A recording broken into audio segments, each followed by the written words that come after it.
The Mississippi sun beat down on Woodrow Wilson Avenue, the heat shimmering off the asphalt like a mirage.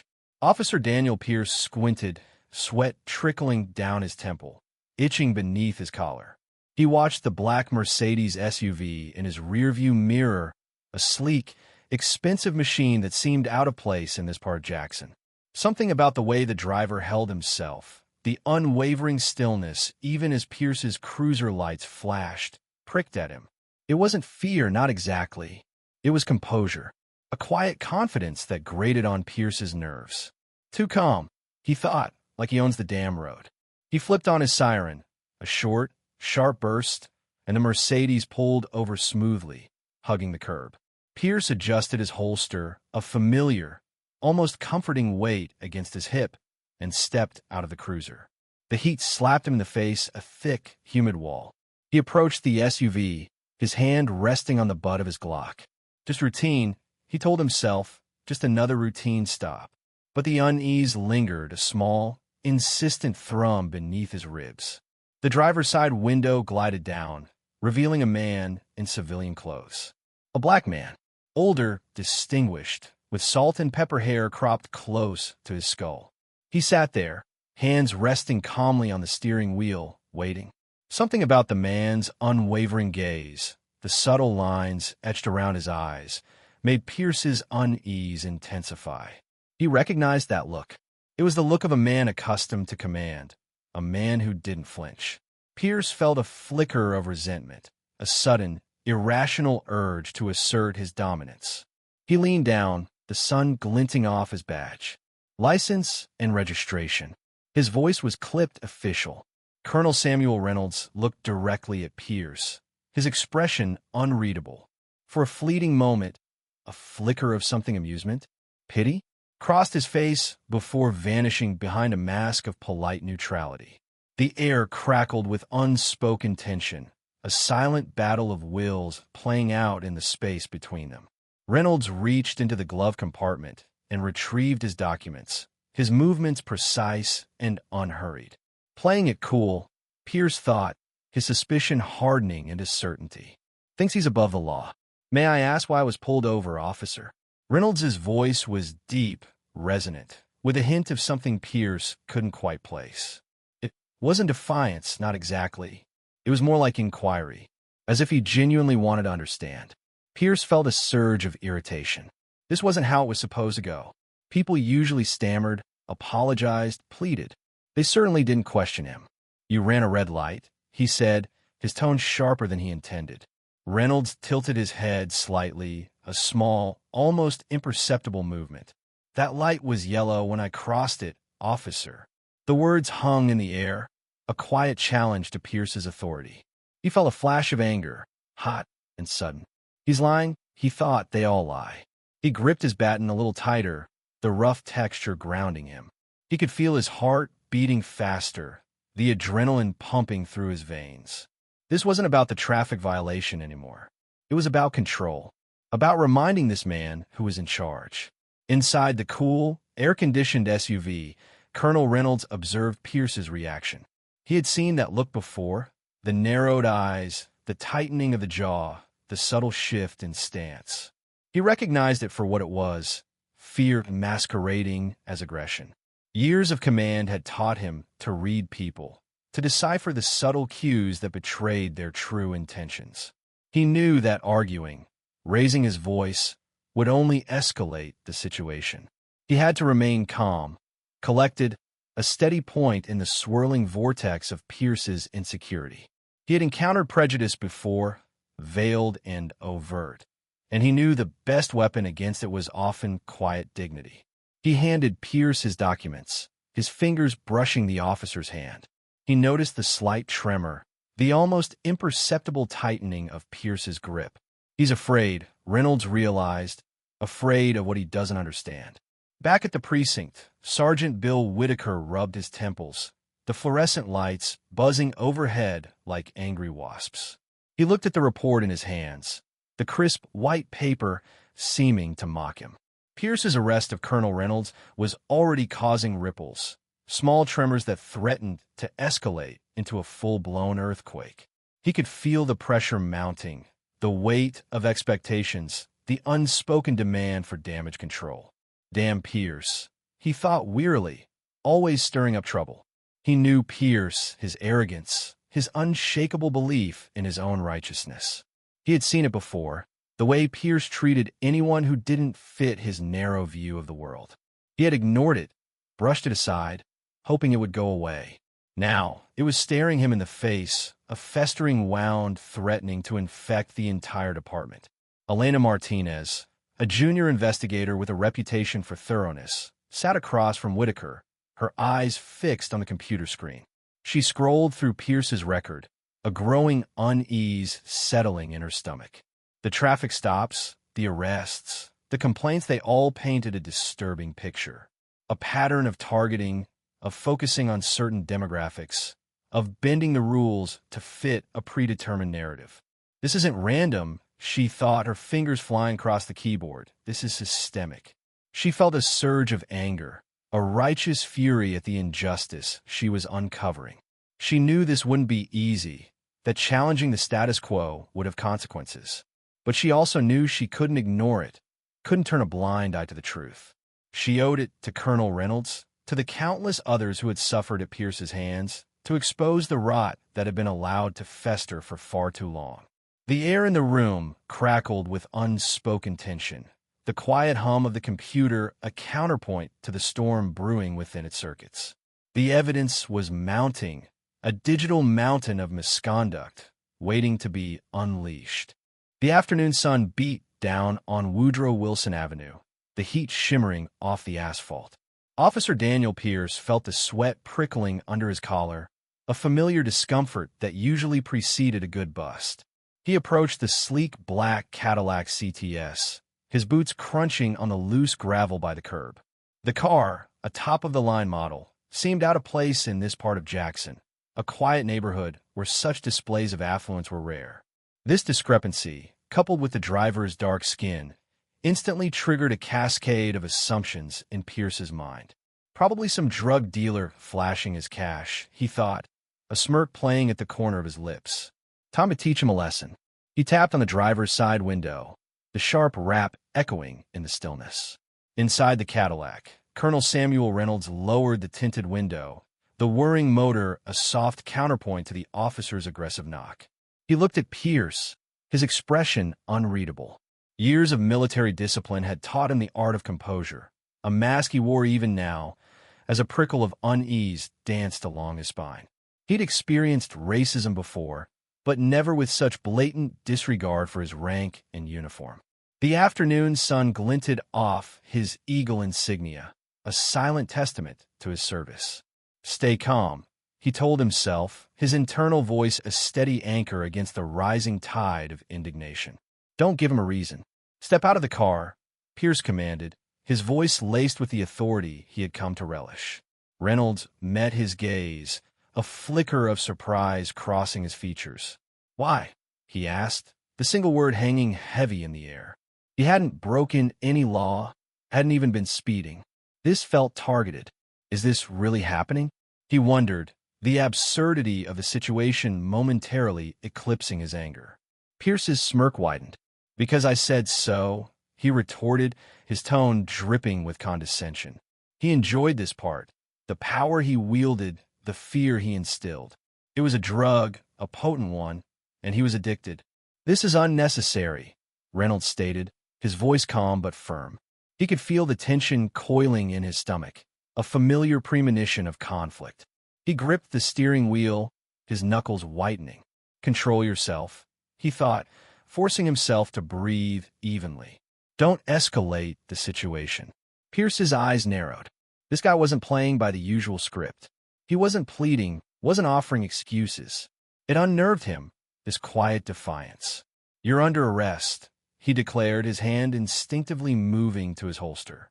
The familiar weight of the gun against his thigh was a reassurance, a symbol of his control. For what?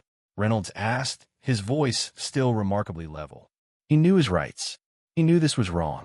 But he also knew that resisting would only validate Pierce's prejudice. Play it smart, he told himself. Let him expose himself. Pierce hesitated for a fraction of a second, the question momentarily throwing him off balance. For what? The answer seemed obvious to him, so obvious he hadn't even formulated it in his mind. Driving while black, looking too prosperous, daring to question his authority. But none of those were valid legal grounds. He scrambled for a justification, any justification. Suspicion of illegal activities, he finally stammered, the words sounding weak even to his own ears.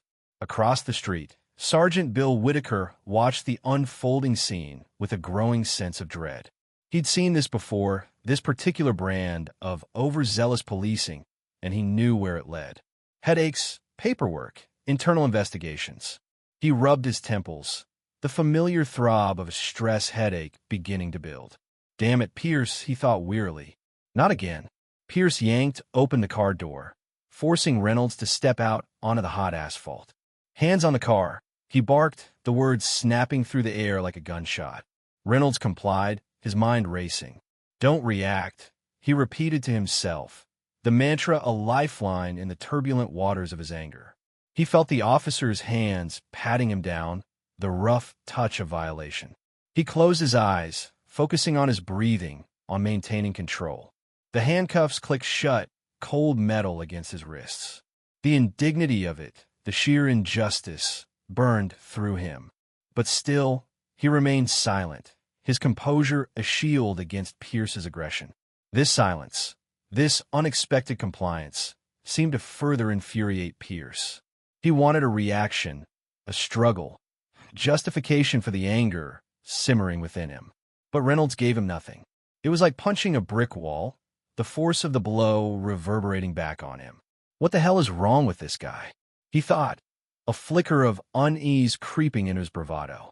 In the days that followed, the incident on Woodrow Wilson Avenue would unravel Pierce's carefully constructed facade.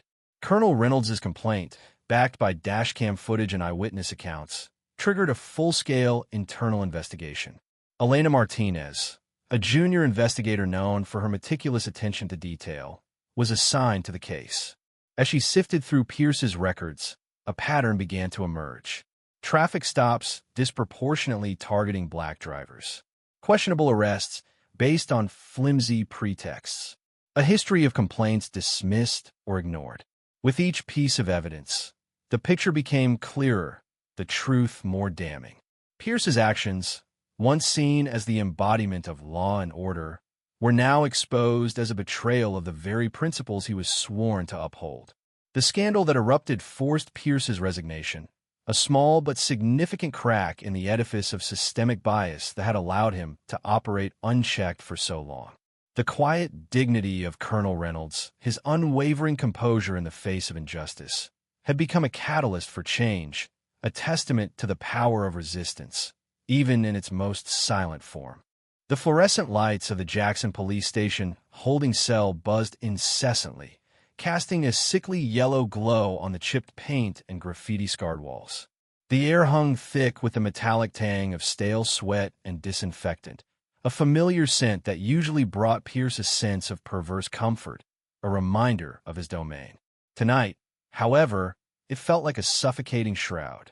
He paced the narrow corridor outside the cell, the rhythmic click of his boots against the linoleum echoing the frantic drumming of his heart against his ribs. A colonel, the word reverberated in his mind, a lead weight sinking in his stomach. He'd hauled in drunks, vagrants, and the occasional hothead, but a colonel? That was new. He ran a hand through his thinning hair, the gesture sharp and agitated. This wasn't supposed to happen. This wasn't part of the plan. His plan, the one he'd meticulously crafted over years of service, the one that solidified his position, his power. He'd become adept at wielding the law like a weapon, its sharp edge always pointed at those he deemed deserving. He'd convinced himself he was a gatekeeper, a protector of the city, but deep down, beneath the carefully constructed facade, a gnawing fear gnawed at him. A fear of losing control, of being exposed. The heavy clang of the metal door behind him broke through his thoughts. Sergeant Whitaker stood there, his face drawn and tight, the lines around his eyes deeper than usual. The ever-present weariness he carried seemed amplified tonight, almost tangible. Whitaker's silence spoke volumes. It was the silence of a man staring down the barrel of a departmental nightmare, a silence pregnant with impending repercussions. Pierce knew, with a chilling certainty, that this silence was the prelude to a storm. Why the hell do I have a U.S. Army colonel sitting in our holding cell? Whitaker's voice was low, strained, each word laced with a potent mixture of disbelief and simmering anger. Pierce could almost taste the bile rising in his own throat. The lie he'd carefully constructed began to crumble at the edges, threatening to collapse entirely. He'd acted on impulse, driven by a flash of anger, a sudden urge to assert his dominance. He'd seen the expensive car, the tailored suit, the calm, unflinching gaze that seemed to challenge his authority, and something inside him had snapped. He'd seen a target, not a man. I didn't know. The words felt thin, inadequate, like paper shields against a hurricane. Even as he uttered them, he knew they sounded hollow, pathetic. Whitaker's eyes narrowed, his gaze sharp as a razor. Because you didn't check his damn ID. Each word was punctuated by a barely suppressed fury, a controlled explosion waiting to ignite. Pierce swallowed hard, the dryness in his throat constricting his breath. He could feel the walls closing in, the weight of his mistake pressing down on him with the force of 1,000 bricks. He'd been so sure, so certain of his right to judge, to condemn. The smug satisfaction he'd felt just moments ago now curdled into a sickening dread.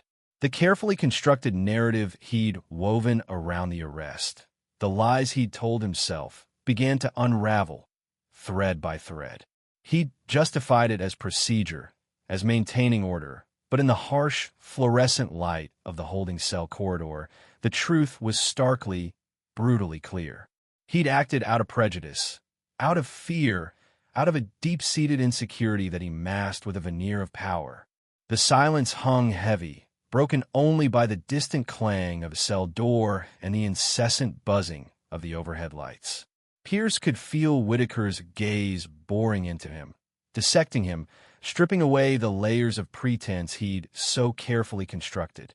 He wanted to speak, to defend himself, to offer some explanation, some justification for his actions, but the words wouldn't come. He was trapped, ensnared in the web of his own lies. Whitaker turned away, his shoulders slumping with the weight of the impending scandal. "Get out of my sight, Pierce," he said, his voice flat, devoid of any emotion. "Go home. You're off duty." The dismissal felt like a physical blow. Pierce stumbled back, his legs feeling weak and unsteady.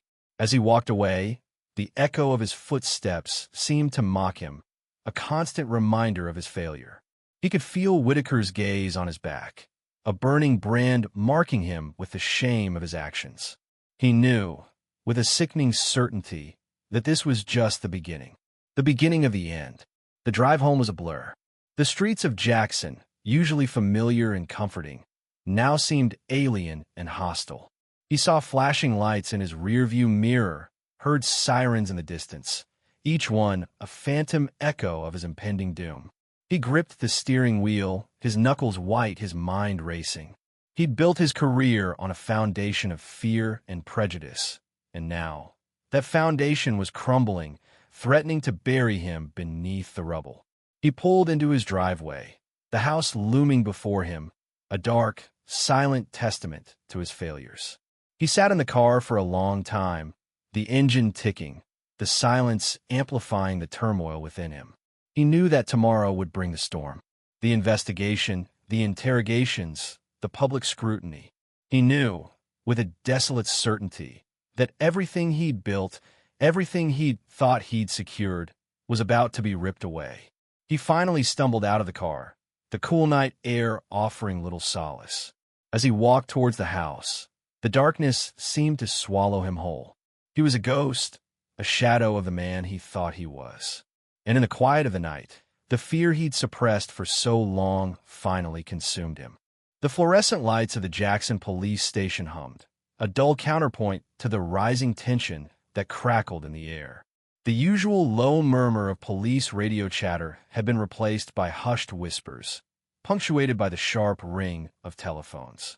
News of Colonel Reynolds' arrest had spread through the station like wildfire, each retelling adding another layer of disbelief, another spark to the growing blaze. Daniel Pierce sat alone in the interrogation room, the hard metal chair digging into his back, the silence amplifying the pounding in his ears. He could still see the look in Reynolds' eyes, not anger, not fear, but a chilling composure that had unnerved him more than any outburst could have. He should have been begging, pleading, Pierce thought, his jaw clenching. He should have been broken. But Reynolds hadn't broken. He'd stood there, a monument of calm amidst the storm Pierce had unleashed. And now that storm was turning back on him. The door swung open and Sergeant Whitaker strode in, his face etched with a weary frustration Pierce had never seen before. "Pierce," he began, his voice low and strained. "What the hell happened out there?" Pierce felt a flicker of defiance. "What happened? I did my job." But the words died in his throat. Whitaker's eyes held a depth of disappointment that pierced through his carefully constructed facade of authority. "Do you have any idea who that man is?" Whitaker continued, his voice rising. "He's a decorated war hero, a colonel in the U.S. Army, and you arrested him for a broken taillight." The question hung in the air, heavy with the weight of the unfolding disaster. Pierce shifted uncomfortably. He was being disrespectful. He questioned my authority. These justifications, so clear in his mind just moments ago, now seemed flimsy, childish even. He opened his mouth to speak, but Whitaker cut him off. "I'm getting calls from Washington, from the governor's office. This is going to be a mess, Pierce. A huge mess." Whitaker ran a hand over his face, the fatigue evident in every line of his body. He's scared, Pierce realized, a cold knot forming in his stomach. Not of me, but of the consequences. The phone on Whitaker's belt vibrated insistently. He glanced at the caller ID, his face paling. "It's the chief," he muttered before answering. The hushed conversation that followed was punctuated by Whitaker's strained, "Yes, sir, I understand. So we're looking into it, sir." Each "sir" felt like a nail hammered into Pierce's coffin. He watched Whitaker disconnect the call, a strange detachment settling over him. He'd always believed in his power, his right to enforce the law as he saw fit. But now, the foundation of that belief was crumbling beneath him. Outside the interrogation room, the station buzzed with activity. The arrival of two men in dark suits, their faces grim and determined, sent a ripple of apprehension through the ranks. Federal agents. Pierce watched them through the small window in the door, their presence a stark reminder of the magnitude of his mistake. "They're here for me," he thought, the realization hitting him with the force of a physical blow. He'd imagined himself a pillar of the community, a protector of the innocent. But in the cold, unforgiving light of this unfolding scandal, he saw himself for what he truly was, a man clinging to a delusion of power, a man whose biases had blinded him to the consequences of his actions. Later, as he sat in Whitaker's office, the words of his resignation letter blurring before his eyes, Pierce listened to the muffled sounds of the federal agents questioning his colleagues. He heard snippets of conversations, whispered accusations, and the chillingly familiar phrase, racial profiling. He'd always dismissed such accusations as the whining of criminals, the complaints of those who refused to respect authority.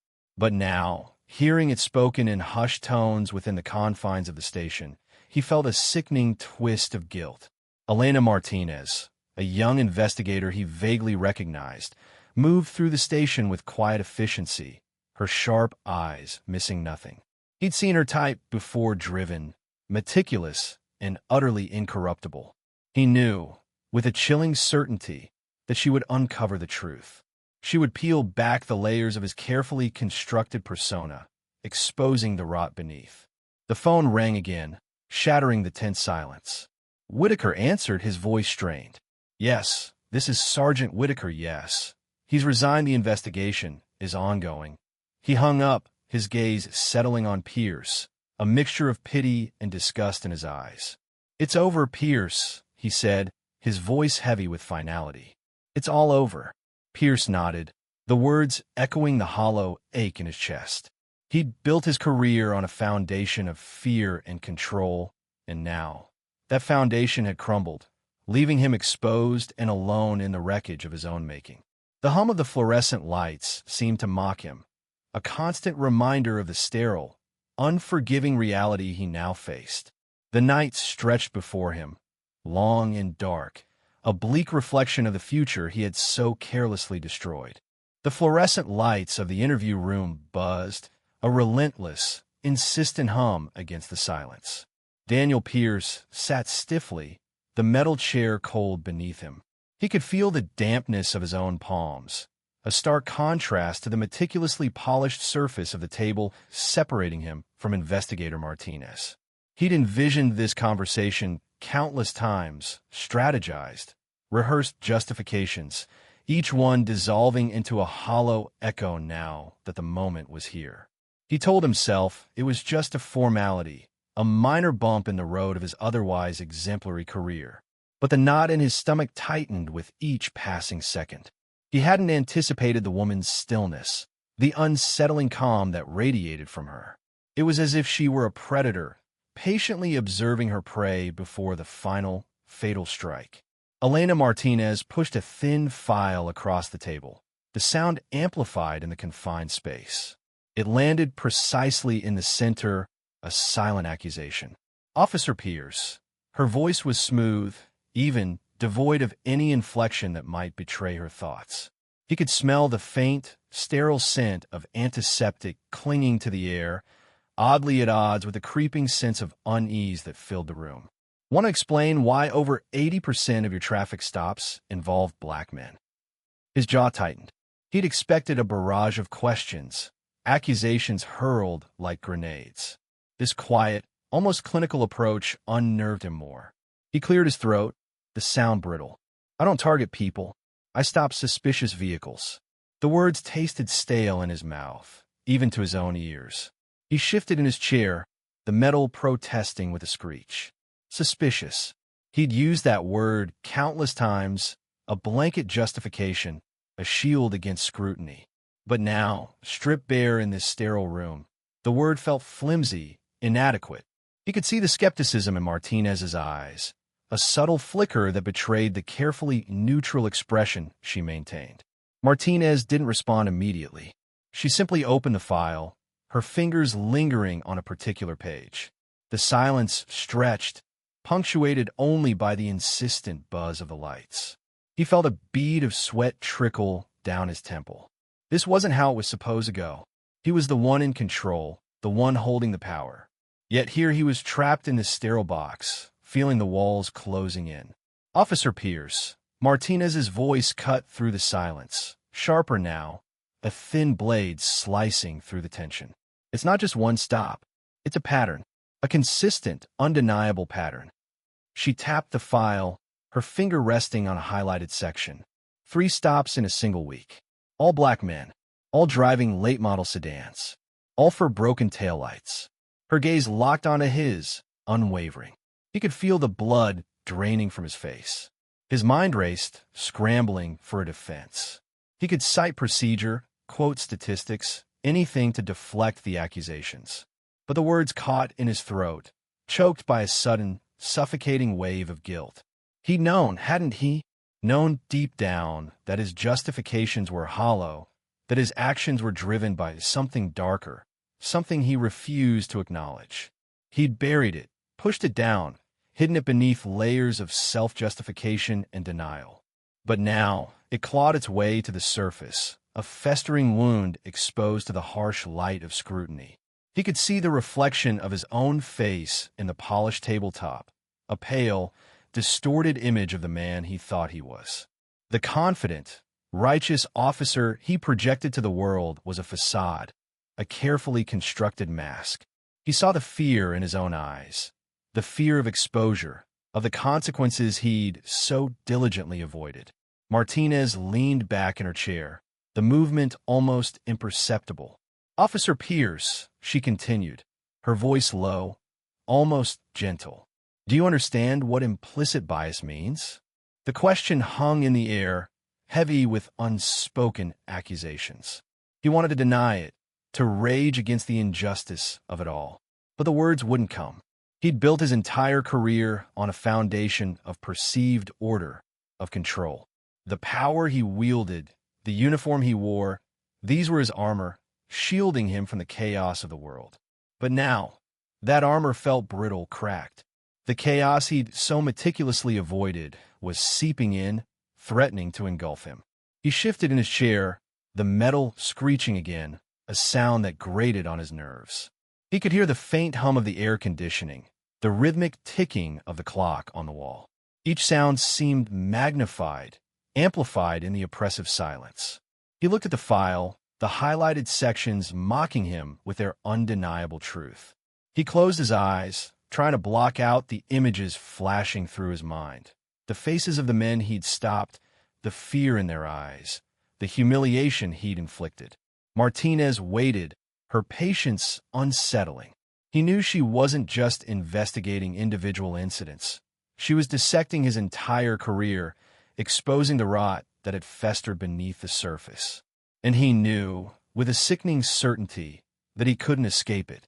The carefully constructed facade he'd maintained for so long was crumbling, revealing the flawed, biased man beneath.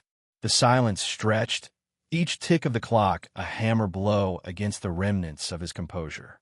He opened his mouth to speak, but the words evaporated, leaving only a hollow echo in the sterile room. The game was up. He'd played it for too long, and now he was about to pay the price. The stale air hung heavy in Pierce's apartment, thick with the scent of burnt coffee and something else, something indefinable, something like defeat. The television screen flickered, casting a pale, sickly light across his face.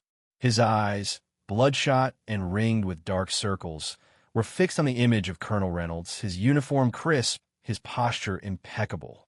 Every line of Reynolds's face, every carefully chosen word, felt like a punch to Pierce's gut. He watched, a strange detachment settling over him, as Reynolds spoke about accountability, about the insidious nature of prejudice, about the urgent need for systemic change. Reynolds's words, calm and measured, resonated with a power that Pierce's own bluster had never possessed.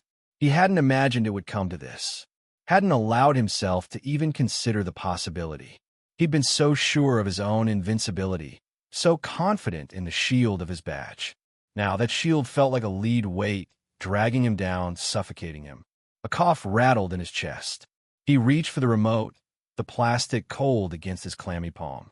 He wanted to shut it off, to silence the steady, damning stream of Reynolds's voice, but something held him back. A morbid fascination, perhaps. Or maybe it was a flicker of something else, something akin to guilt. Accountability is not a punishment, Reynolds was saying, his gaze unwavering. It is the bedrock of trust between those who serve and those who are served. The words hung in the air, heavy with unspoken accusation. Pierce felt a tremor of fear, a cold dread that seeped into his bones. He was used to being the accuser, the one who held the power, the one who dictated the narrative. Now, the narrative was being rewritten, and he was being cast as the villain. The jarring ring of the telephone sliced through the oppressive silence. He flinched, his hand instinctively reaching for the bottle of whiskey on the coffee table. He hesitated, then pulled his hand back. He needed a clear head, or what semblance of clarity he could still muster. He picked up the phone, his voice rough. "Pierce." "Daniel, it's Mark." His lawyer's voice, usually smooth and reassuring, held a new, unsettling edge. "I have some news. They're offering a deal." Pierce closed his eyes. The image of Reynolds's face still burned into his retinas.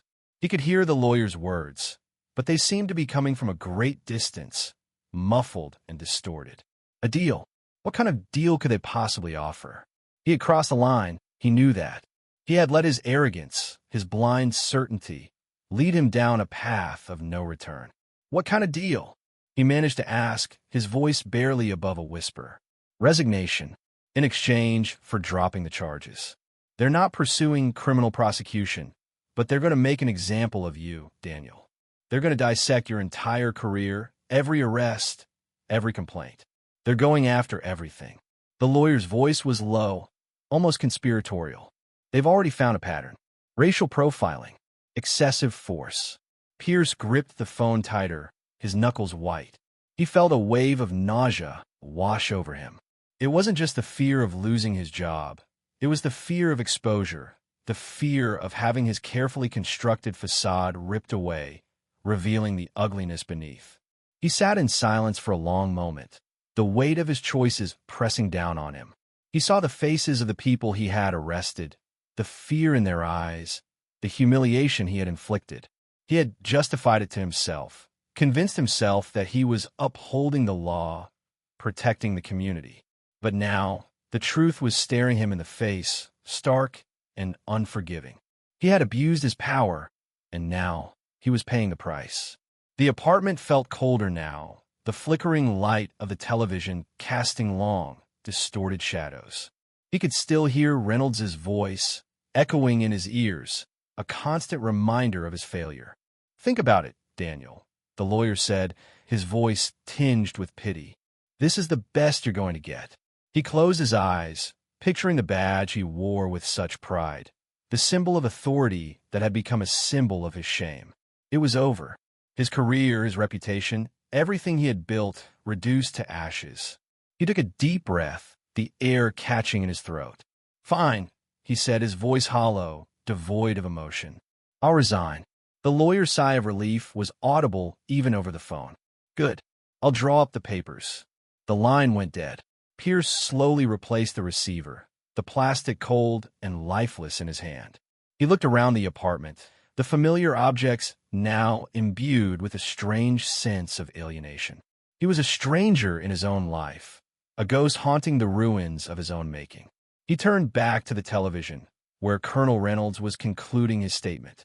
"True justice," Reynolds said, his voice resonating with conviction, "requires not just accountability for individual actions, but a commitment to dismantling the systems that perpetuate injustice." Pierce watched as the image faded, replaced by a commercial for a local car dealership. He felt a strange sense of emptiness, a void where ambition and arrogance had once resided. He was adrift, unmoored, lost in a sea of regret. The silence in the apartment was deafening, broken only by the rhythmic ticking of the clock, a relentless reminder of the time he had wasted, the opportunities he had squandered, the life he had destroyed. The stale air hung heavy in the apartment, thick with the scent of instant coffee and regret. Dust motes danced in the weak afternoon light, filtering through the grimy window, illuminating the emptiness that had become Daniel Pierce's life. Days had bled into one another since the incident, each sunrise a cruel reminder of the career he'd shattered, the reputation he'd destroyed. He sat on the edge of his unmade bed, the cheap mattress springs groaning beneath him, a sound that mirrored the ache in his soul. He stared at the floor, the cracked linoleum a map of the fractured pathways his life had taken. He hadn't shaved in days, the stubble on his chin rough and unfamiliar. His reflection in the darkened television screen was a stranger, a ghost of the man he thought he was. The uniform hung in the closet, a taunting symbol of the authority he'd wielded, the power he'd abused. He could almost feel the weight of the badge against his chest, the cold steel a constant pressure. Now, there was only the hollowness, a void where his purpose used to be. He remembered the look in Colonel Reynolds' eyes, the quiet dignity that had stripped Pierce bare, exposing the ugliness beneath the badge. It wasn't anger, not even contempt. It was something far more devastating, pity. Pierce had imagined himself a predator, a force to be reckoned with. But in that moment, he was nothing more than a small, frightened man, clinging to the illusion of power. "He saw right through me," Pierce thought, the realization a bitter pill. He saw the fear, the insecurity, the pathetic need to control. The irony wasn't lost on him. He'd sought to dominate, to assert his authority, and in doing so, he'd lost everything. The internal investigation had been swift and brutal. Elena Martinez, the young investigator, had dissected his career with surgical precision, uncovering a pattern of misconduct he'd long buried beneath layers of self-justification. He'd told himself he was just doing his job, maintaining order, protecting the community. But Martinez's report laid bare the truth. He'd targeted, harassed, and intimidated, driven by his own biases, his own deep-seated prejudices. She didn't even have to try, he thought, a wave of self-loathing washing over him. The evidence was all there, staring me in the face, and I was too blind to see it. Whitaker, his superior, had tried to offer support, a hand on the shoulder, empty words of encouragement. But behind the weary eyes, Pierce had seen the disappointment, the betrayal. Whitaker, too, was a prisoner of the system, trapped in a cycle of denial and damage control. Resignation had been his only option, a desperate attempt to salvage some semblance of dignity. But the stain remained, a permanent mark on his soul. The news had spread like wildfire. The whispers, the sideways glances, the judgment in the eyes of his neighbors. He was a pariah, a cautionary tale whispered in hushed tones. He lost his job, his reputation, his sense of self. He was adrift, lost in a sea of regret, with no anchor to hold him steady.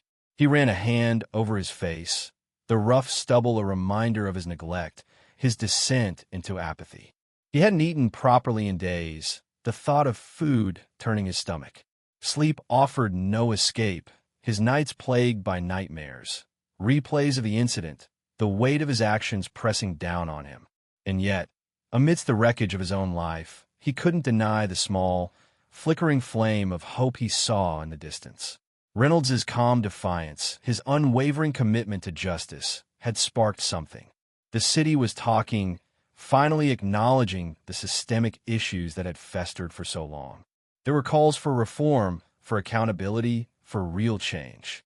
The protests, the public forums, the demands for transparency, it was a groundswell of discontent, a collective roar against the injustices that had been ignored for too long. He'd become a symbol, a scapegoat, but his downfall had become a catalyst. Is this redemption? He wondered, the thought a fragile butterfly fluttering in the darkness of his despair.